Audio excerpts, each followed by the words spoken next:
নিজের পছন্দ অনুযায়ী রাজনৈতিক দল করার জন্য, সংগঠন করার জন্য কিভাবে একটা সরকার পরিকল্পিতভাবে রাষ্ট্রীয় বাহিনী দিয়ে গুম, খুন, ভয়, ভীতি, ত্রাস তৈরি করে হত্যা করে তার গদি টিকিয়ে রাখতে চেয়েছে।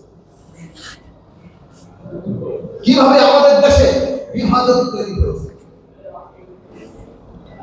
কিভাবে আমাদের দেশে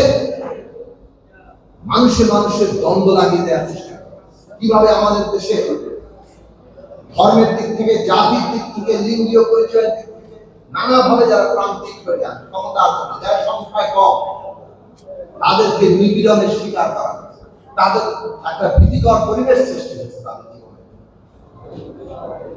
এইগুলো মানবিক মর্যাদা প্রতিষ্ঠা করা হবে না। 54 বছরে মানবিক মর্যাদা প্রতিষ্ঠা হয়। তারপরে কথা ছিল সামাজিক ন্যায় বিচার। ন্যায় বিচার তো দুই অর্থে, এক আদালতে গেলে ন্যায় বিচার পাওয়া যাবে, কেউ যদি আমার উপর অন্যায় করে আমি আদালতে যাই প্রতিকার চাইতে পাবো, কিন্তু আমাদের আদালত ছিল ওই ফ্যাসিস্ট দলের হাতের মুঠোয়, দল যা চায় সেই অনুযায়ী আদালত হয়। জামিন পাওয়া অনেকগুলো আইনের মধ্যে পরিষ্কার আছে, জামিন পাওয়া অধিকার, কিন্তু রাজনৈতিক মামলায় যাদের গ্রেফতার করা হয় তাদেরকে জামিন দেওয়া হয়।